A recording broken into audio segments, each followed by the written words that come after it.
All right, guys, coming at you from a place that's about to get hammered with the remnants of a hurricane. That's what's going on right now. Yeah, lots of rain for a few days, but certainly we're getting off easy compared to our friends down south. Southwest Florida got absolutely obliterated. Huge death toll too. It's really horrifying. I haven't seen any official numbers yet. Have you? I know they said 20 confirmed dead, and they expect it to rise. So it's gonna be bad. They think it's gonna be hundreds. That's what I heard. So yeah, terrible. We're getting hit with the remnants of it, but it's been a lot worse. Even right now, South Carolina's getting hammered too. So. It was crazy how it became a tropical storm and then strengthened again into a hurricane. So it landed as a Category 4 hurricane in Florida, weakened over land in Florida, then it peaked out just northeast back into the water by Jacksonville, became all the way down to a tropical storm, then it kicked back up to a hurricane because the water fed it more. And so it's a Category 1 hurricane hitting South Carolina right now. So sorry if you guys hear like the droplets in the background. We're in the car and nothing we can really do about that. But unfortunately, it's going to get even darker than just talking about a Category 4 hurricane, because now we're talking about nuclear annihilation. And I wish I was joking and that was hyperbole, but it's really not. So Vladimir Putin just came out and gave a speech.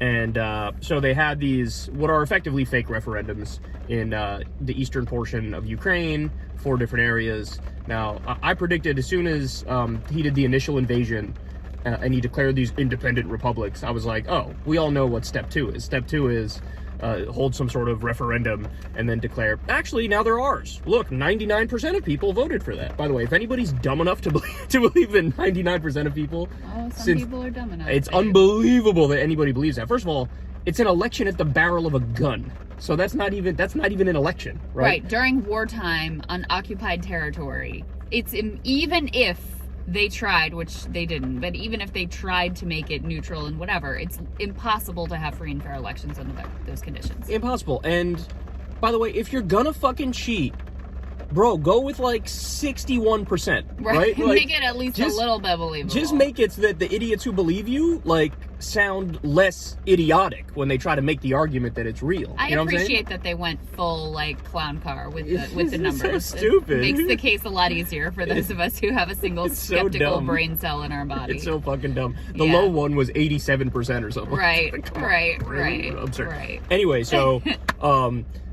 So now Putin comes out, gives a speech, he's saying it's official. Here, in fact, I have some quotes for you that I can read. He said this in a message to Kyiv: I want the Kyiv authorities and their real masters in the West to hear me so that they remember this. People living in Luhansk and Donetsk, Kherson, and whatever the last one is I can't pronounce, are becoming our citizens forever. We call on the Kyiv regime to immediately end hostilities, end the war that unleashed back in 2014, and return to the negotiating table.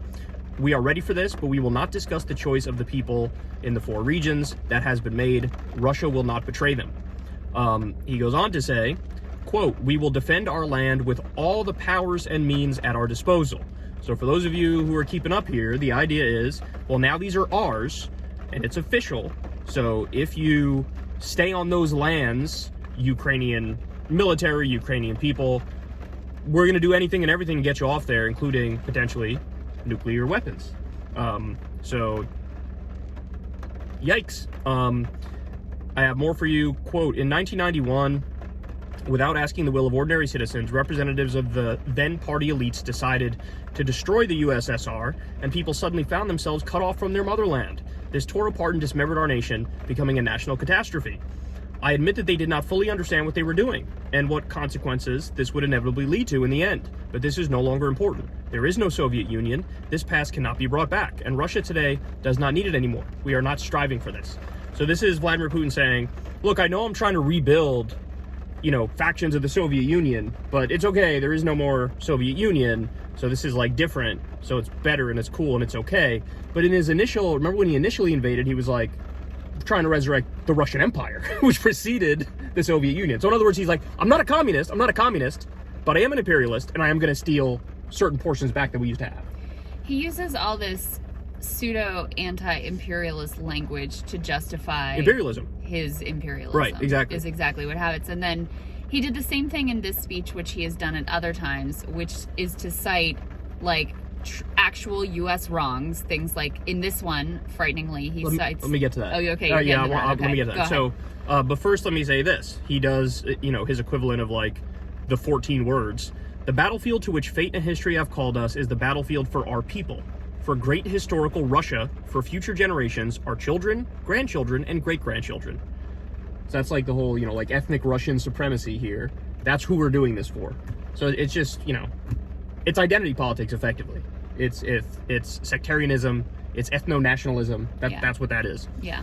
He goes on to say, and this is to your point, the United States is the only country in the world that has twice used nuclear weapons, destroying the Japanese cities of Hiroshima and Nagasaki and setting a precedent. Even today, they actually occupy Germany, Japan, the Republic of Korea, and other countries, and at the same time cynically call them allies of equal standing.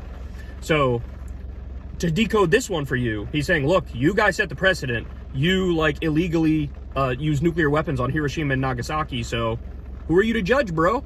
That's effectively the argument. Yes, he mentioned that. He mentioned the referendum in Kosovo. He mentioned the Iraq War. But this is obviously the one that is fucking terrifying. Like, yeah, like, you know, so I'm gonna use a nuke, and you can't say shit about it because you already used a nuke illegally. Which, by the way, hilarious argument. If you're saying what they did is wrong and bad, then you can the next breath say, and I then can do the wrong and bad thing. Yeah, so that justifies me also taking these illegal actions. And you know, you'll see in the press they talk about quote-unquote tactical nuclear weapons, which is kind of a bullshit term, like nuclear weapons are nuclear weapons. But the big question now is, how likely is it that he's bluffing, or how likely is it that he's serious about this? Because he's now sort of gone step by step. First he expanded Russian nuclear doctrine to include territorial integrity. So basically, like, it's a fair game for us to use nukes to defend our territory. Then he says, these 4 regions are our territory. Right. And now this speech is the next step of saying, hey, you all set the precedent, and we're just, you know, following in your footsteps effectively. So there are increasing reports coming out. Some of them, you know, it's very hard to know what to make of reports coming out of war and from, you know, Western outlets, certainly from the journalists in Kyiv. All of these people have different interests behind what they're saying, but there are reports that, you know, they feel that it is increasingly possible he really does deploy quote-unquote tactical nuclear weapons in this war.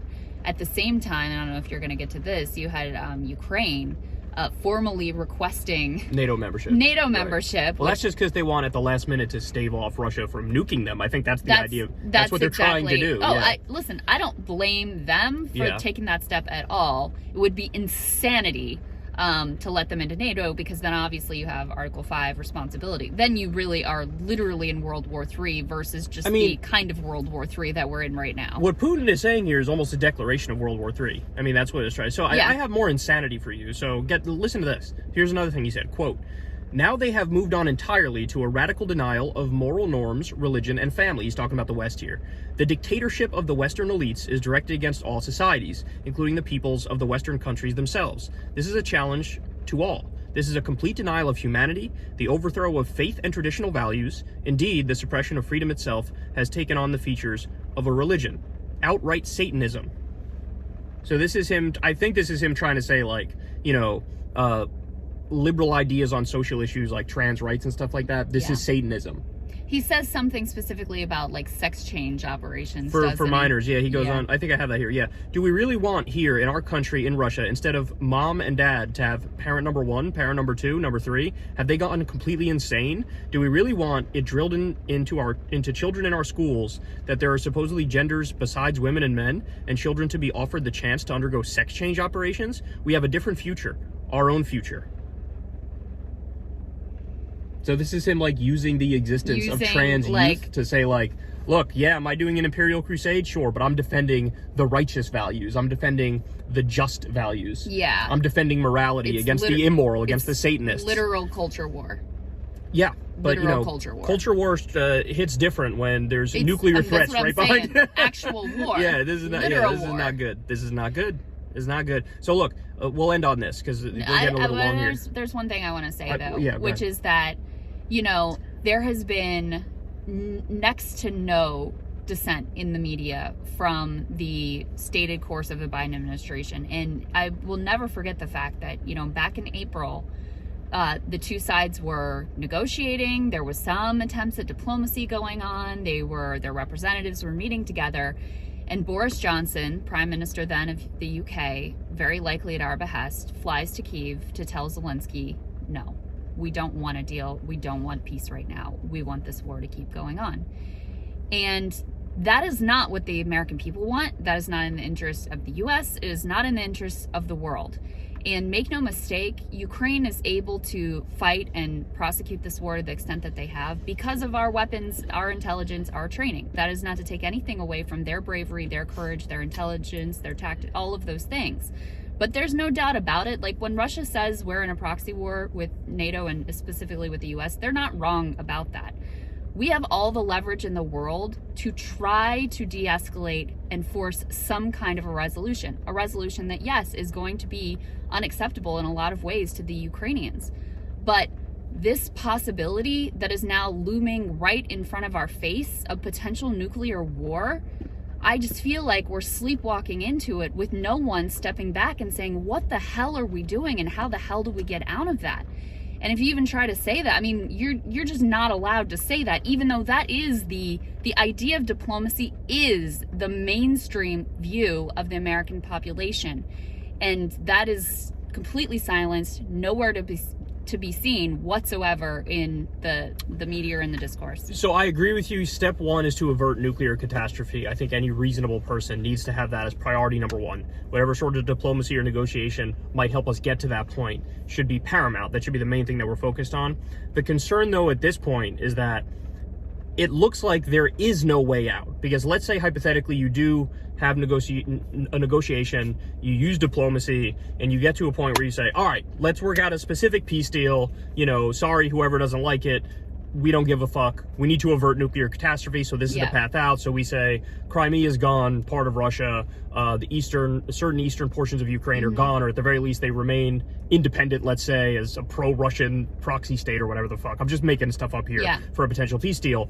I think the concern is, at this point, we're no longer dealing with a rational actor. So I think it would be a fair criticism to say that might fundamentally ultimately just serve as appeasement, because what happens when he decides next? Well, this kind of worked. I said the president I could just invade, start a war, and then, you know, they end up conceding anyway. What's going to stop him from going to every other non-NATO aligned country and trying to take it? You know what I'm saying? Yeah, I do. I absolutely do. I think that's a fair question. What I would say is, number one, you're correct. There are no good options. Yeah, it's all bad. Everything's bad. Everything's bad. And I'm not saying that, you know, us really using the immense leverage that we have in the situation to push for a ceasefire and ultimately a peace deal. I'm not saying there's no guarantees that that would ultimately work. So let's be clear about that too. But it's not like this has been costless for Russia. So when you ask, like, what's to keep them from then being like, all right, well, this worked, we're going to go at it. No. Putin is in a desperate situation right now. I mean, he did not want to go forward with this general mobilization. It's a catastrophe. You do have hundreds of thousands. I know that there are people that support it too, but there are hundreds of thousands of Russians who are fleeing the country right now. Massive social turmoil. I mean, his regime is actually at risk. They've taken a huge economic hit. So it's not like they feel like this has gone great and it's an experience they really are looking to replicate. So I think when you talk about like, oh, well, that's just appeasement, they're going to go, I don't think that's realistic, because this has been such an incredible catastrophe for them thus far. Well, and also you have to try. Because there's no other options. You have to try. Like, you can't not do that, because what are the other options? That's the he only launches way. The nukes, then we nuke back, and then all of a sudden we're in World War III? Exactly. And so, you know, Biden has, and the Biden administration has basically telegraphed, like, all right, if it's a quote-unquote tactical nuke, then, or a, you know, nuclear test, then we're not going to respond in kind, which means we're not going to respond with nukes. We'll use some sort of conventional military But that's still response. World War III. That's still fucking World War III. Like, and then, okay, so what then? Okay, so then do you strike within Russia? That's one of the things that, like, Poland today is pushing for. Okay, then we have to strike in Russia. You can't, okay. And then what do they do back? I mean, that's where this is such a terrifying situation. In the nuclear age, you can't play these games. Nukes exist now. This isn't old school warfare. This isn't like World War I. This isn't even like the beginning of World War II. This is a new age. Sagar and I feel like have been sounding sort of like crazy people from the beginning, and others as well, saying like, you have to take seriously that they have nuclear weapons and they aren't taking them off the table. And like, yeah, he might be bluffing, and there's like a very good chance that he is, but the small chance that he's not is a chance you really have to fucking take seriously. And we've just sleptwalked in. I mean, the number of aid packages that just go out the door over and over again, and you keep escalating what you're sending and how you're sending, and oh, now we're targeting generals. Oh, now we're helping them just like formulate their whole strategy. Oh, now there were some reports of like, oh, we're helping them with cyber warfare. All of this happening with no debate, no understanding of the potential consequences, and now suddenly we all wake up to this reality of like, holy shit, this is not a fucking game. Like, no, this it's is not potentially a game. real. But I will say, based on how insane this motherfucker has gotten, I am now of the belief he was going to do all this anyway. Didn't matter what the West did in response. He had this in his mind. It's been stuck in his craw since literally the Soviet Union fell apart. He was going to find some pretext to do it. You're absolutely right. I'm not saying that it could have been disrupted from the beginning, but there is no doubt, and you might be right, that maybe there was never a chance to like actually have a ceasefire or some sort of diplomatic solution. There is reporting that they were close to a deal back in that April timeframe, that again, Boris Johnson blew up. We will never know whether that would have worked out or not. You know why? Because the US decided, we think we can take Putin out. We would rather do that. We want to keep this thing going, and so we're going to continue to escalate and escalate and escalate. They have not tried to push for diplomacy, so we'll never know whether it would have worked. I understand that. or not. I'm just saying it's not a guarantee that he's a partner for peace either. That's the point I'm making. 100%. Yeah. 100%. Ultimately, we agree. We don't know what the fuck's going to happen, but you have to try to go down that road because the alternative is literally World War III. There is no other choice. So anyway, that's the horrendous news, guys. It is genuinely scary stuff.